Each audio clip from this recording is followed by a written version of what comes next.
Siksa di alam barzah yang sangat pedih terus-menerus sampai hari kebangkitan tiba. Satu hari di alam barzah sama dengan 1000 tahun di dunia. Penantian yang sangat lama. Banyak manusia di alam barzah yang menangis meminta kepada Allah Subhanahu wa Ta'ala untuk dikembalikan lagi ke dunia walau hanya sebentar, supaya mereka bisa beribadah, menjalankan perintah Allah dan mengikuti Rasulullah yang dulu ia tinggalkan. Kalau kita yang masih hidup di dunia saat ini sudah mendapat bocoran mengenai pedihnya siksa di alam kubur dan penyesalan mayit di alam kubur, sudah seharusnya kita lebih banyak mempersiapkan diri supaya tidak terjadi penyesalan di alam barzah nanti.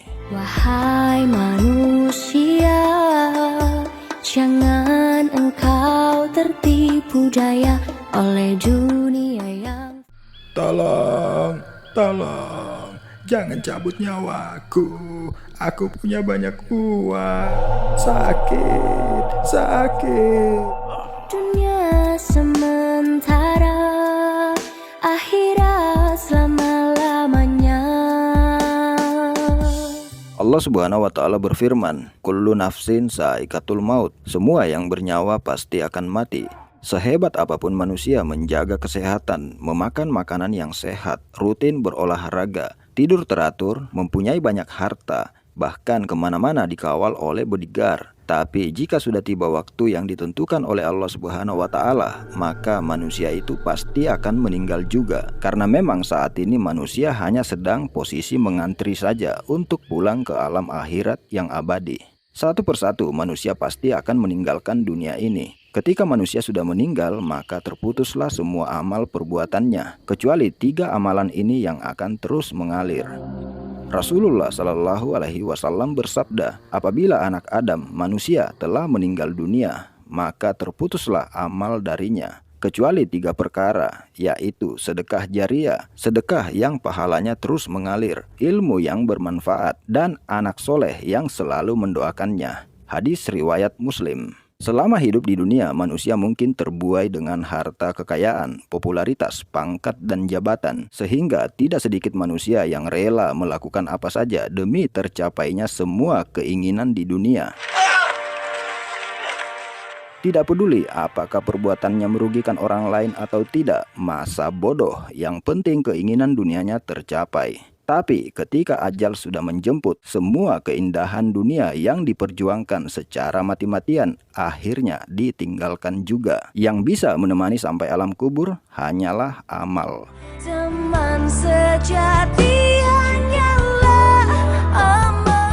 Rasulullah Shallallahu Alaihi Wasallam bersabda, alam kubur merupakan alam pertama dari akhirat. Inilah rumah pertama bagi semua manusia yang sudah wafat. Disinilah tempat semua manusia yang sudah wafat akan menunggu hari kebangkitan kelak setelah kiamat. Jika seseorang selamat dari alam kubur ini, maka yang datang setelahnya akan lebih mudah darinya. Tetapi jika seseorang tidak selamat dari alam kubur ini, maka yang datang setelahnya akan jauh lebih berat. Hadis riwayat Ibnu Majah. Tabarakalladzi biyadihil mulku wa huwa ala kulli syai'in qadir. Alladzi khalaqal mauta wal hayata liyabluwakum ayyukum ahsanu amala wa huwal azizul ghafur. Ketika seorang pendosa yang belum sempat bertobat telah wafat dan selesai dimasukkan ke dalam kubur, orang tua, istri, suami, saudara, teman, dan sahabat yang mengantar jenazah ini sudah mulai melangkahkan kaki untuk kembali pulang ke rumah masing-masing. Roh orang ini kemudian dikembalikan oleh Allah Subhanahu wa Ta'ala ke jasadnya untuk diinterogasi oleh malaikat. Beberapa saat kemudian, sebelum malaikat Mungkar dan Nakir datang untuk menginterogasinya, telah datang lebih dulu sosok yang sangat menyeramkan untuk menemani si mayit ini. Si mayit ini sangat-sangat kaget melihat ada sosok yang sangat menyeramkan.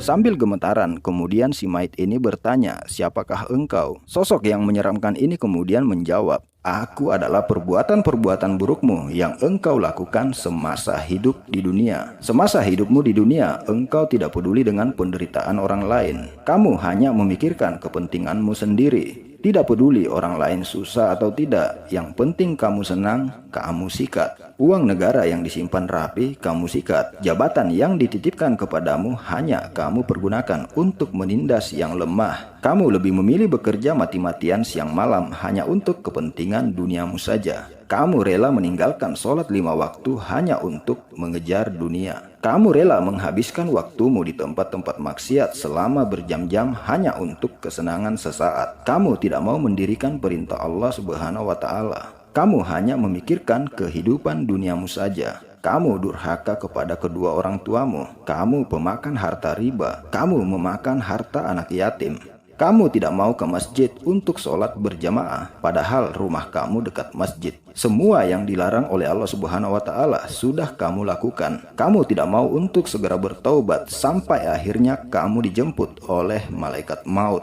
Dunia sementara, akhirat selama-lamanya. Pendosa yang tidak segera bertaubat hingga ajalnya datang ini sedang dalam keadaan ketakutan melihat amal-amal buruknya semasa hidup di dunia, yang dimana saat itu amal-amal buruknya ini sudah ditampakkan di depannya dalam bentuk yang sangat menyeramkan.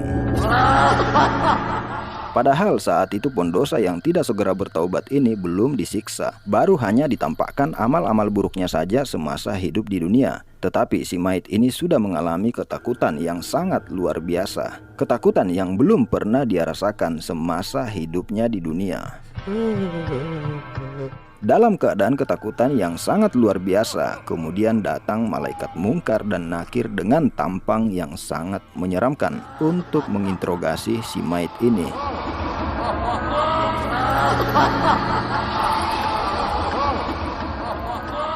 Dengan tampang yang sangat mengerikan dan suara lantang melebihi suara halilintar. Sungguh tidak bisa kita bayangkan betapa menakutkannya di alam kubur saat itu. Mungkin sewaktu hidup di dunia, si mayit ini kemana-mana diantar oleh sopir dan dikawal oleh para bodyguard. Tetapi ketika di alam kubur saat itu, dia hanya tinggal sendiri, ditemani amalan-amalan buruknya yang sangat menyeramkan. Kemudian datang 2 malaikat yang lebih menyeramkan dan bersuara lantang untuk menginterogasinya. Marrabbuka, siapa Tuhanmu? Begitu lantangnya suara malaikat ini sampai-sampai bisa memecahkan gendang telinga dan membuat jantung copot dari tempatnya. Begitu ditanya dengan suara yang lantang dan si mayit ini tidak mampu menjawabnya. Mayit ini hanya bisa menjawab,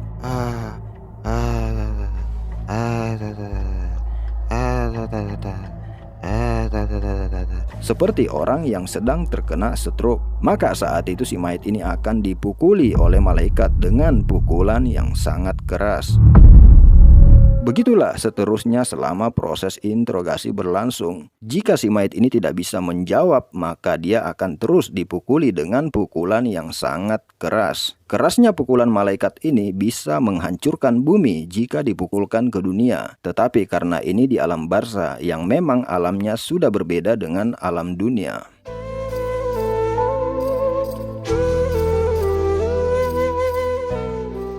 Jawaban soal dari pertanyaan Mungkar dan Nakir di alam kubur ini sebetulnya sudah bocor sampai ke dunia sejak dulu. Kalau soal jawabannya sudah bocor ke dunia, lalu kenapa manusia mesti gagal menjawab pertanyaan malaikat ini? Marrabbuka, siapa Tuhanmu? Rabbi Allah, Allah Subhanahu wa Ta'ala Tuhanku, tiada Tuhan selain Allah. Madinuka, apa agamamu? Dini al-Islam, Islam agamaku. Man nabiyuka, siapa nabimu? Nabi Muhammad sallallahu alaihi wasallam nabiku. Ma kitabuka, apa kitabmu? Aina kiblatuka, di mana kiblatmu? Man ikhwanuka, siapa saudaramu?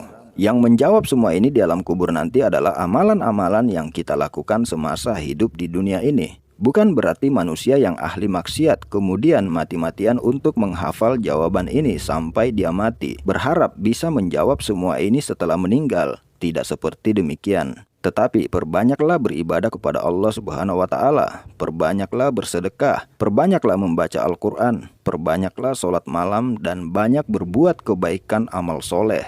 Jangan pernah meninggalkan sholat 5 waktu. Maka pertanyaan-pertanyaan dari malaikat ini secara otomatis akan mudah terjawab di alam kubur nanti. Tiada pernah ku dari semuanya bahwa nafas yang ku hidup adalah kuasamu. Sebagai manusia yang beriman dan yakin kematian itu pasti akan datang, maka persiapkanlah bekal itu dari sekarang. Karena kematian itu bisa datang kapan saja dan menimpa siapa saja.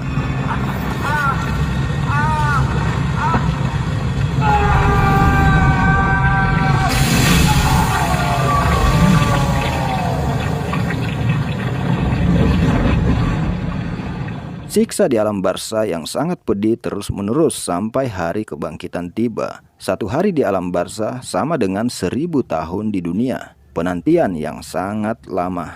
Banyak manusia di alam barzah yang menangis meminta kepada Allah Subhanahu wa Ta'ala untuk dikembalikan lagi ke dunia walau hanya sebentar, supaya mereka bisa beribadah, menjalankan perintah Allah dan mengikuti Rasulullah yang dulu ia tinggalkan. Kalau kita yang masih hidup di dunia saat ini sudah mendapat bocoran mengenai pedihnya siksa di alam kubur dan penyesalan mayit di alam kubur, sudah seharusnya kita lebih banyak mempersiapkan diri supaya tidak terjadi penyesalan di alam barzah nanti. Wahai manusia, jangan engkau tertipu daya oleh dunia yang fana, sebagai tempat ujian bagi kita.